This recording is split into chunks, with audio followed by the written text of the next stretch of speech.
I'm Christy Shriver, and we're here to discuss books that have changed the world and have changed us. And I'm Garry Shriver, and this is the How to Love Lit podcast. This week we begin our adventure into the life and work of one of the greatest fantasy writers of all time, J.R.R. Tolkien, the creator of The Hobbit, the book we're going to read, but also he's author of The Lord of the Rings, in case you didn't know. And the Silmarillion, and Christy, those are his most important works, but they weren't his only works, were they? True, but he is known for his adventures, although that wasn't really what he did for a living. He was not, first and foremost, a novelist or even a writer, really, and he didn't fit into the mold of the writers of his day. His contemporaries were people like Ezra Pound, T.S. Eliot, James Joyce, Virginia Woolf, F. Scott Fitzgerald, and all these modern writers that he wasn't anything like, and he wasn't even really a part of their world. He is the very antithesis of the motto, "Make it new," as Ezra Pound famously stated, modern writers most certainly should do. And in many ways, because of that, he hasn't been accepted. He wasn't accepted by the literary establishment of his day, and he hasn't been really accepted by the literary establishment today. Harold Bloom, and I've referenced him a lot because I read a lot of his commentaries, I own a lot of his commentaries, called him moralizing, which I don't agree with. But anyway, many critics have found his writings awkward and unprogressive. And when they talk about the things they don't like about him, I can't say that they're wrong. He can be awkward, and he's definitely not progressive. He's trying to be regressive. He was doing a totally different thing, ironically, an ancient thing, not a new thing. He wanted to make myths. I guess you could say he was making something new, but it certainly wasn't in the sense that Pound or the other modern writers were doing. He had no interest in that. Well, it does seem a little ironic that the establishment wanted him to make it new in the exact same way as everyone else was making it new. And I know. Some might suggest that's the very opposite of new. And it's just like everybody in the world being unique. All the trends are always like that. I'm going to be cutting edge just like everybody else. Yes. It's incredibly ironic, and it didn't make him live a life without adversity. C.S. Lewis, Tolkien's lifelong friend, we'll talk about that in another episode, but he had a terrible and famous antagonism with T.S. Eliot.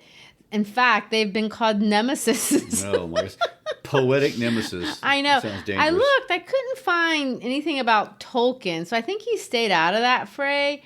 But his writings were way more along the line of Lewis's than anybody else's, like Fitzgerald, especially like Eliot.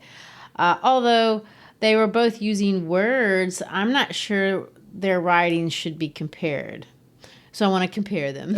Well, of course, as we should. More irony, and I guess we're going to go down that road again. Ironically, we're not going down irony road in a modern world. And when I say modern, remember, I'm not talking about now. I want to talk about World War. I have such trouble saying that word. World War One. W's and L's and R's should never be in the same word. That's just my tip. It happens quite a bit. It's terrible. But in World War One world, I said it properly. It's a lot of W's. Psychology was very important. It played an important role in what writers were writing about, how they were writing, how they were thinking about writing. Obviously, Prufrock, think Gadsby. But in all these works, there's this deliberate style of manipulating language. We see the puns and the metaphors and the synecdoche and the metonymy and the irony. Most important. Yes. But these are all semantics. Semantics means you're playing with words. Tolkien did none of that sort of wordplay. Whereas in Gatsby, everything is a symbol. In Lord of the Rings, nothing is. Nothing is allegory. which is why I don't understand why Bloom finds him to be particularly moralizing, but I'll get off of that. Well, the characters do have moral codes and values, and that is kind of a motif all the way through, especially when we start talking about elves and things. I mean, I guess in that sense you're right, but for Tolkien, that's the historical nature of myths. That's what they're about. They express values of a culture. It's not about, I don't know, personal themes. He doesn't want to comment on modern life and modern man. Tolkien has no interest in telling us how we should live our lives. So all that kind of stuff. And I know I have gotten deep into that with some of these modern writers. Mm-hmm. We are not supposed to be reflecting on ourselves when we read The Hobbit or any of his books. In fact, it's the opposite. We're supposed to be getting out of ourselves. My kids like to say, get out of your feels. The stories are fantasy. And the preference to Lord of the Rings, he asserts very emphatically, and he's going to say, this book has no symbolic meaning or message, no purpose other than to, and let me quote him properly, hold the attention of readers, amuse them, delight them, and at times maybe excite them and deeply move them. He's going to go on to say, because I'll skip tons of it, let me quote, history, true or feigned to allegory, the latter implies domination by the author, whereas history bestows freedom on the reader since it represents accidents, real or imagined, as accidents, things that just happen to happen. So in other words, real life is more unexpected than allegory that people make. But anyway, that's what we have in The Hobbit, starting with an unexpected party. Well, I would like to point out before we move on to a historical sense how interesting it is that Tolkien is the anti-modernist. He really wanted to be in some sense, and here he lives on and on and on. Well, from a historical sense, I can see why these books were so immediately successful during the time period Tolkien wrote them. I mean, despite the celebrations and parties and parades that we see in all the photographs about the end of World War I, that war left the world in a super dark, nihilistic place. And I think if you've listened to our past podcasts, yeah, you can see it. You know exactly how dark and nihilistic it was. People's hearts were broken and confused and anguished by the most destructive war that the world had ever seen. And historian Paul Johnson has called the First World War the disastrous epic for mankind. I mean, no one was untouched by death. And that's not hyperbole. That's actually a historical fact. That's so hard for me to comprehend. I remember when we went to France a couple of years and saw some of those battlefields. It made me kind of realize, because we in America haven't had this experience. For us, things like war happen far away to other people, or you can volunteer to go as a career, but even many soldiers don't go with the expectation of dying. And that's so different from this reality in, Tolkien's real life. War was personal. Christopher Tolkien, J.R.R's son, said in this documentary that I watched, when I was thinking about what to say in the podcast, he said that Tolkien, as a young man, was known, he used the word jovial. He was funny and fun, and he had all these friends, and then he went to war. All of them did. Tolkien went in March of 1916, and he was involved in, I can't say this word right. Somme. Yes, Somme. He was in the Somme offensive.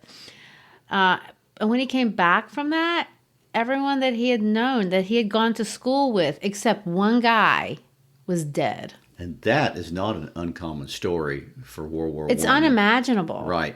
Well, there was experience of the entire world. In that offensive you mentioned, the Somme offensive, the British casualty list was over 600,000 in just 4 months. I mean, that's a major city anywhere. And here's another brutal reality. There was no ground gained. So basically, it was pretty much pointless death. So they just shot at each other in the same place. Well, we don't have time to talk about trench warfare in World War I, but that's where we get the nihilism from. Yeah, well, Tolkien's writings obviously have death in them, but it's not like Eliot's. For Tolkien, and this to me is such a thought worth thinking about because it applies. It applies to COVID. It applies to a lot of things. The way out of despair and into life. He says we have a tool for that. We have a way out of what he calls the primary world.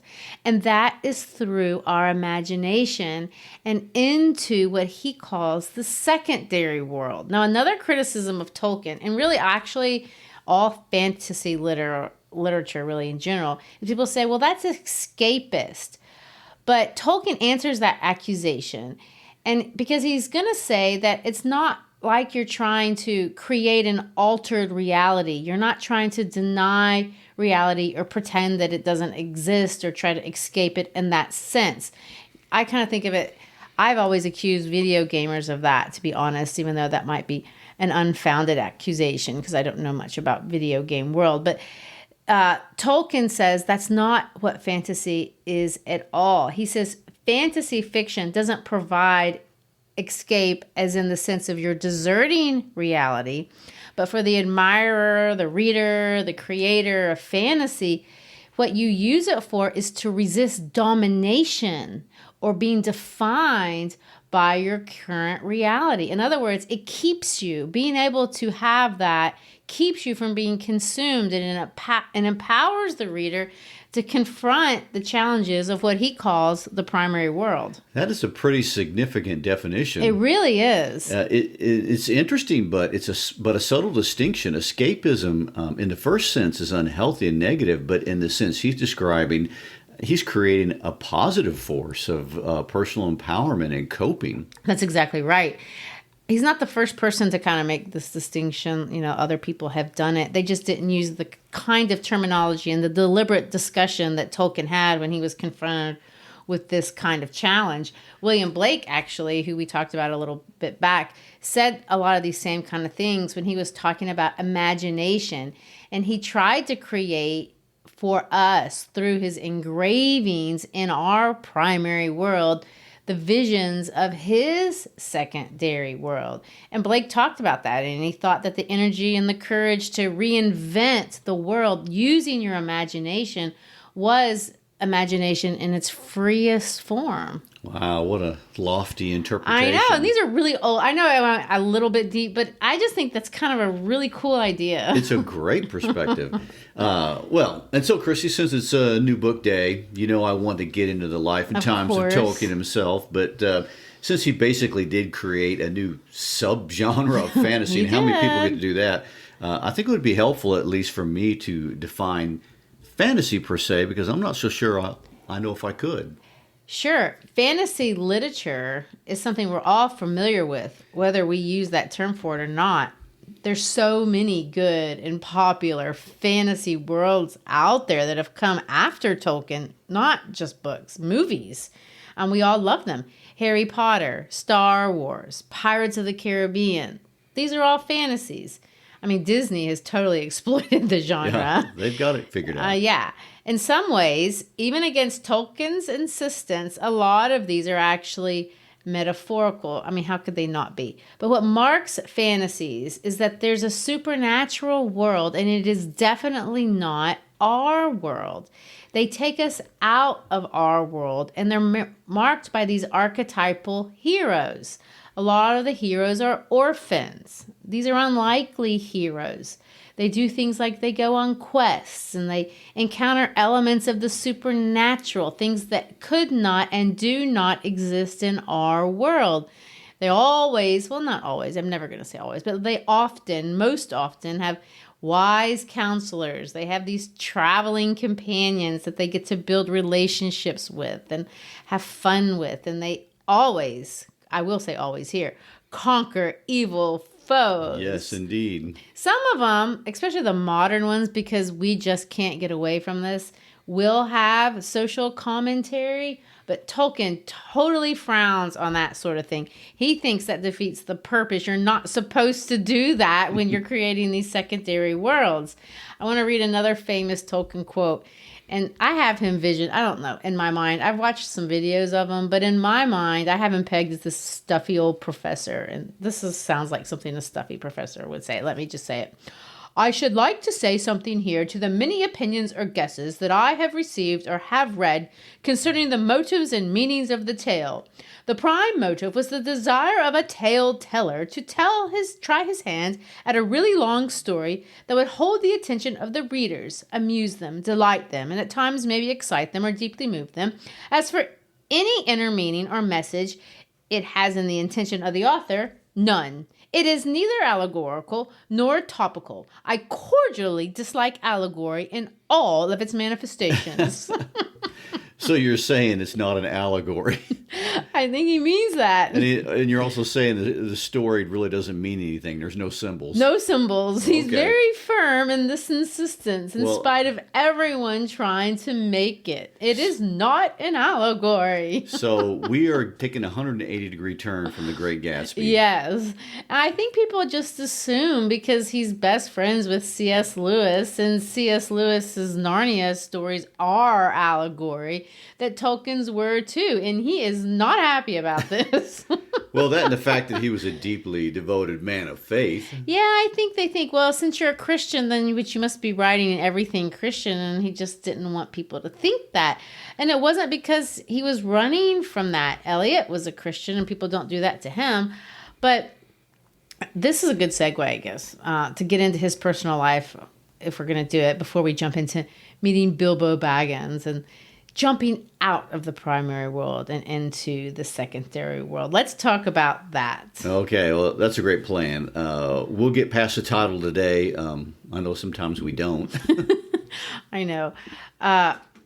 Yes, the goal is to get through chapter 1, but let's see how it goes. We don't want to get past that metaphorical bell at the end of class. Metaphorical. Tolkien would be most unhappy. And here I thought we weren't going to do metaphors anymore. I know. Well, Tolkien does not approve, that's for sure. And we quite literally are not doing non-metaphorical bells either for us, because if you're listening to this in real time, and if in the United States, we are in the second week of June 2021, and it's summer break. No bells. We just finished School's out. the most notorious school year of my lifetime, COVID year. It was good to say goodbye. Many students around the world didn't have bells at all this year, but hopefully we will live in the promise that by fall or spring, depending on what side of the equator you live on, you'll get to hear a bell soon. We sincerely hope and pray that's true. We do. All right, here we go. Biography. John Ronald Reuel Tolkien, born January 3, 1892, in South Africa, amazingly. His father worked for the Bank of Africa. The climate, though, as well as the spiders, really frightened Tolkien's young mother, Mabel. So they decided collectively that she was going to return to England with her sons. This is when little Ronald, as he was called at the time, he was only 3 years old. The father had to finish up work, and he was going to come back later on that year. But unfortunately, he contracted rheumatic fever and died there in Africa. So Tolkien, this of course affected them financially, and he knew what it was like to have humble origins. Mabel lived for a little bit with her parents, but ultimately she preferred, understandably, to rent little cottages where she raised her 2 sons by herself. The most important thing, I think, to come out of this period was because Mabel converted to Roman Catholicism when J.R.R, if we're going to call him by his initials, was only 8 years old. Of course, you have to understand this was a very unpopular decision for Mabel to make during that time period. England was openly and virulently anti-Catholic during those years, and to be Catholic was to be un-British in the minds of a lot of people. Yeah, I really didn't know that, but it's certainly the case for her family, especially her immediate family. They cut her off financially because she would not denounce her Catholic faith. I read in a letter that Tolkien wrote about his mother. He said this, and let me quote, "She was a gifted lady of great beauty and wit, greatly stricken by God with grief and suffering, who died in youth at 34 of a disease hastened by persecution of her faith. She actually died of diabetes, but the rejection, the stress that the rejection caused, and the financial challenges that rejection created definitely hastened, her demise. Tolkien was only 12 years old, and he and his little brother, Hilary, were now orphans. She left them in the care of Father Francis Morgan, who agreed to be their legal guardian. He was just their local priest. He took responsibility for them and made sure that they were provided for. Of course, it's understandable that part of Tolkien's absolute commitment to the Catholic faith was in part a tribute to the commitment his mother showed, and it was his identity all of his life. But more than that, the values instilled by his mother and Father Francis informed how he viewed the world. And the values of Tolkien are also the values of Middle-earth. And I think that's why people might say it's moralizing, because it is a world that has certain codes. But, you get to do that when you create your own world. I would love it. You get to write your own book if you want. Changing subjects a little bit, I, of course, can't hesitate to mention Tolkien's love life. It's so sweet. I know. He fell in love with a girl named Edith, who was also an orphan. She was 3 years older than him, and she was not a Catholic.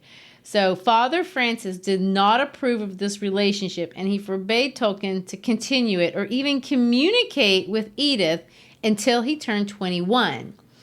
Sweet, dutiful Tolkien obeyed his guardian and focused on his schooling.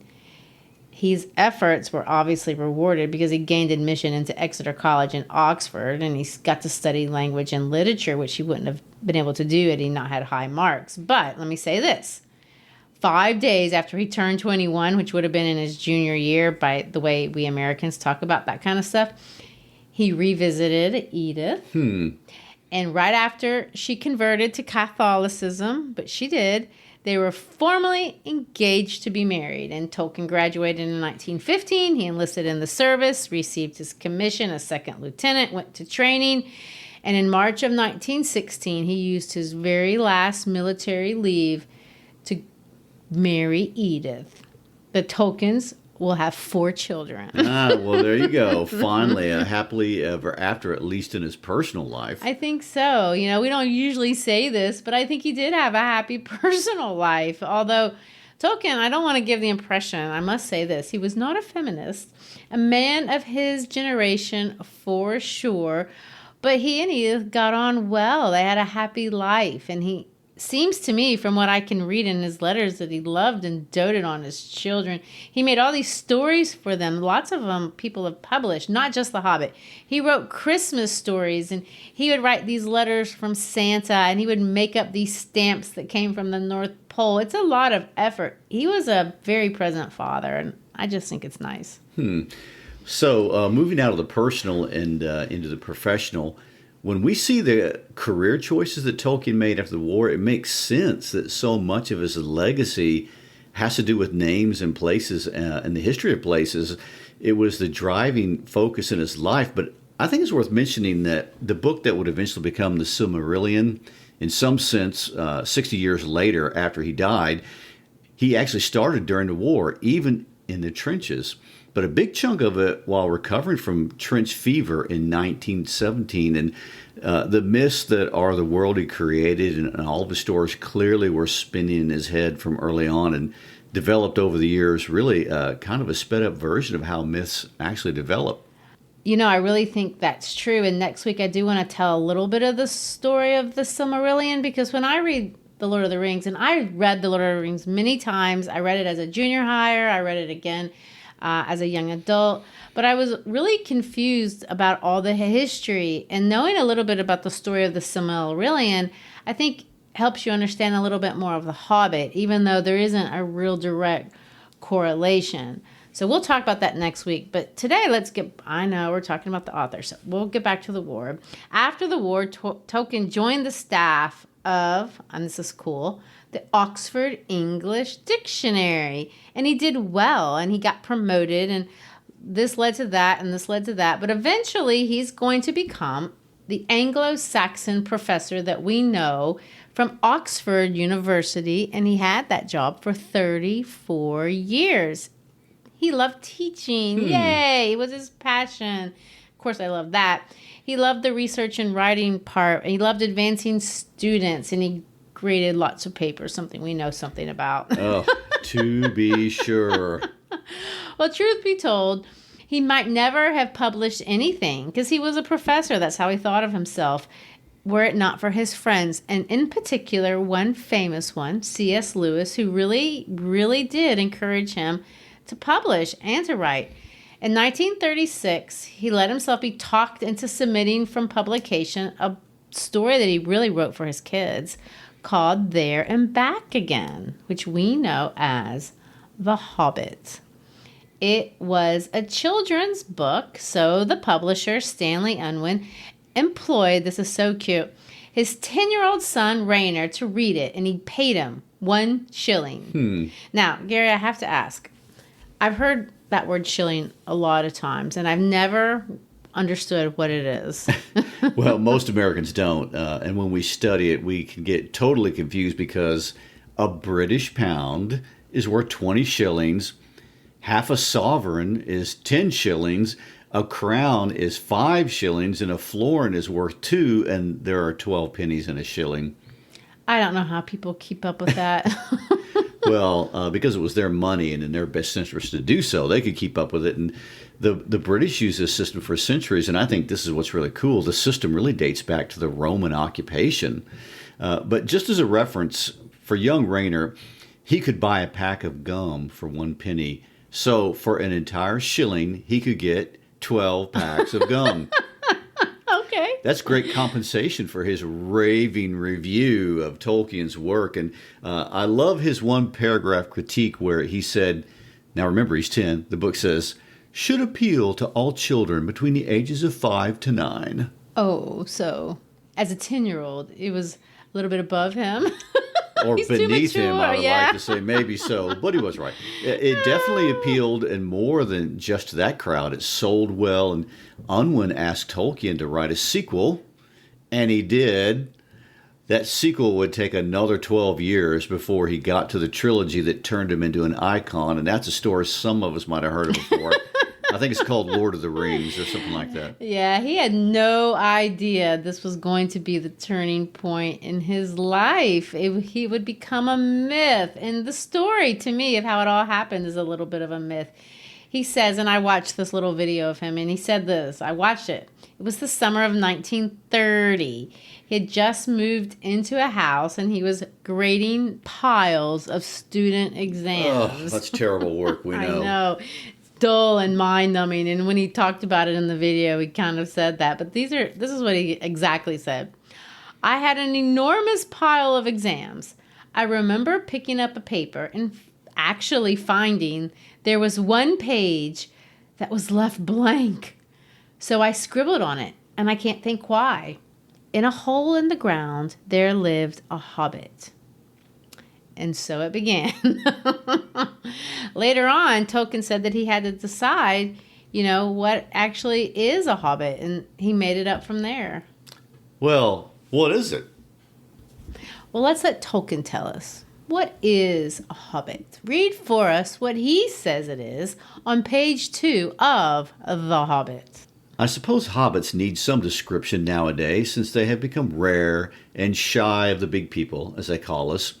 They are, or were, a little people, about half our height, and smaller than the bearded dwarves. Hobbits have no beards.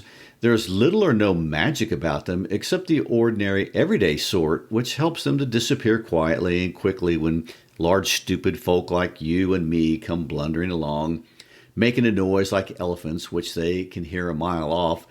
They are inclined to be fat in the stomach. They dress in bright colors, chiefly green and yellow. They wear no shoes because their feet grow natural, leathery soles and thick, warm brown hair, like the stuff on their heads, which is curly, have long, clever brown fingers, good-natured faces, and laugh deep, fruity laughs, especially after dinner, which they have twice a day when they can get it. Now you know enough to go on with. As I was saying, The mother of this hobbit, of Bilbo Baggins that is, was the fabulous Belladonna Took, one of the three remarkable daughters of the old Took, head of the hobbits, who lived across the water, the small river that ran at the foot of the hill.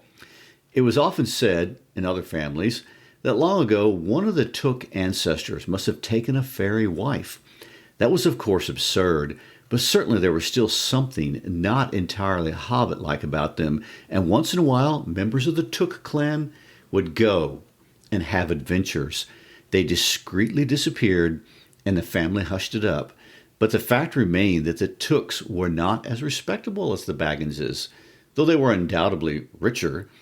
Not that Belladonna Took ever had any adventures after she became Mrs. Bungo Baggins. Bungo, that was Bilbo's father, built the most luxurious hobbit hole for her, and partly with her money, that was to be found either under the hill or over the hill or across the water, and there they remained to the end of their days. Still, it is probable that Bilbo, her only son, although he looked and behaved exactly like a second edition of his solid and comfortable father, got something a bit queer in his makeup from the Took side, something that only waited for a chance to come out. The chance never arrived until Bilbo Baggins was grown up, being about 50 years old or so, and living in the beautiful hobbit hole built by his father, which I have just described for you, until he had, in fact, apparently settled down immovably. By some curious chance one morning long ago in the quiet of the world, when there was less noise and more green, and the hobbits were still numerous and prosperous, and Bilbo Baggins was standing at his door after breakfast smoking an enormous long wooden pipe that reached nearly down to his woolly toes, neatly brushed, Gandalf came by. You know, that passage that you read is just everything Tolkien. It has history, it has scenery, it has tradition, it has so many things, it has magic. And so we have gone into that hobbit hole and into Tolkien's glorious secondary world. And I've used that word several times and I want to define it. It's a term that Tolkien made up. Tolkien said that the secondary world is a consistent fictional world. And what he means by that is that an author will create parameters and then respect his own parameters. There'll be this internal consistency, making a real place, but it's not a real place. It's in our minds. We have to suspend our reality and we go, like we just did, into that secondary world. And we have to understand, because they'll be explained to us, the rules of this new world. And then this world will take on this life of its own. We see this, if you've ever watched the Star Wars movies, that makes sense. We understand and believe that lightsabers can exist because there are rules that govern what they can and cannot do that are consistent in that world. We don't think that you can really levitate, but we understand what the Force is. And so we understand that the Force can make you levitate because Lucas just created for us this secondary world. In Tolkien's case, there's a lot involved, and, really actually in Lucas's too. The secondary world has its own geography. It has its own languages. It has its own timelines. You saw that. It has its own genealogy. You saw that too. And in this world, everything is imagined, but it's also interdependent. If you open up, well, at least my copy of The Hobbit, before you get to the first page, there's 2 pages just of maps. And the maps have words on them that I can't read because they're not written in English. They're written in some Elvish script that I can't even understand the letters because it's not even our alphabet. Is it true? Because I've always heard this, that Tolkien made up his own languages. Well, it's absolutely true. And I'll talk a little bit about this next week because the Silmarillion is about elves and most of the languages belong to elves and the first and the second age and all that happened way before little Bilbo ever showed up. But, for Tolkien, and I thought this was so interesting, the languages came first. He made up the languages well before he made up the story because Tolkien loved languages. He loved the history of languages. He loved phonetics and how words came together and the history and the culture that was embedded in all of the different languages that he had studied over the years. He actually spoke, and this is so amazing to me, 35 languages. Not all of them people even use. Can we call him a word nerd? He was. Things like Latin and Old Norse. He understood he understood the essence of languages. So when he wrote Kenyan, or this High Elvish dialect, which is just one of the dozens of languages Tolkien just created for the inhabitants of Middle Earth. Let's talk about Kenya. It's an Elvish language. It's part of the Elvish language family. And just in the Elvish language family, he created 15 languages, and they're all different dialects. And, they have a complete language with a grammar and everything. He invented a sign language, if you can believe it, among his many languages for dwarves. One time, and this is so weird, Tolkien said he wished that the book wasn't in English at all, that he would have preferred to have written it in Elvish. Wow. Well, that really would have cut down on readership. Since no one speaks Elvish. Only one person speaks Elvish. Well, that's what you think. How do you even know there aren't elves out there? At that time. Okay. Well, the thing is, he understood how languages evolve. And I read about this because that didn't make sense to me either. Because a lot of his languages didn't have like a massive vocabulary. You didn't need one. For example, they didn't have pepperoni pizza in Elvish. Not relevant to elves. Right. So you don't have to make up a word for that. You only have to make up the words that you need. But what you have to have are the etymologies and the phonetics and the grammar to make things consistent. He didn't just put any two sounds together. He had to make the words sound like they go together. I guess let me put it this way. When I lived in Japan for a year teaching English, I didn't live there long enough to learn how to speak Japanese, but I certainly knew Japanese when I heard it. I understood the sounds that they were making. I knew how they fit together. If someone said something that was in a different language, I could tell if it was or wasn't Japanese. And if they pretended, I could tell if they were faking it or not. Same thing. You can tell these languages have this internal consistency about them. The grammatical patterns are consistent. The cadence is consistent. The phonetics are consistent. It's crazy. I don't know how he did it. And he did it for the sport of it. That's what's wild. Exactly. He did it because that was his field of study, and he wanted to understand it better. It's incredible. He said this one time: the basic pleasure in the phonetic elements of a language and in the style of their patterns, and then the higher dimension, pleasure in the association of these word forms and meanings, is of fundamental importance. This pleasure is quite distinct from the practical knowledge of a language and not the same as an analytic understanding of its structure. It is simpler, deeper rooted, and yet more immediate than the enjoyment of literature. So he really believes that there is joy in words. Right. I mean, he loved words for their own sake and just not for what they could do alone. And he understood them. I mean, I said that he spoke 35 languages. That's true, but it's also not true. He could read and write in 35 languages. I don't know that he would have been fluent like we think of fluency today. Well, I know we need to get back to Hobbits because that was my first question, but let me ask one more question about these languages. Why make up so many? I mean, just because you can? Partly, maybe. But Tolkien understood language, and I was going to say this before. He understood language the way we think of culture. He hated Esperanto. You remember that? Yes. Yeah. Okay. Is this made-up language that was supposed to facilitate culture between people? Because he said Esperanto doesn't have history. It doesn't have mythology. It doesn't have legends. It doesn't have stories. And he says that's what language is. Every word is a story. So you think of the word Memphis. It's actually the Greek. I looked this up because I really didn't know. The Greek adaptation of Mennefer, which means enduring and beautiful. Of course, it comes from the Egyptian capital of Lower Egypt. It's over, 9,000-year-old name. But Tennessee, we don't live in that Egypt. We live in the Tennessee one.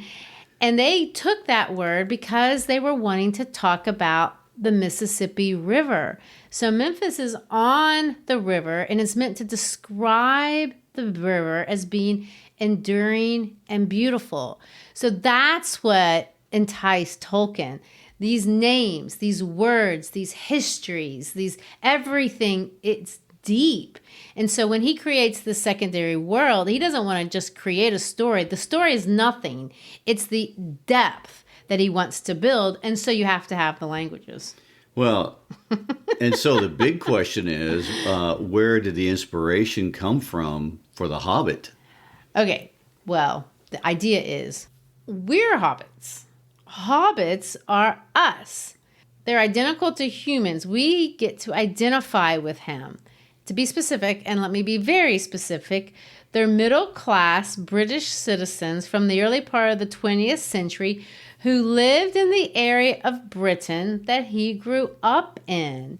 And so they're English people, regular people, maybe even in his case, in the case of the character Bilbo Baggins, underconfident average people coping in a world.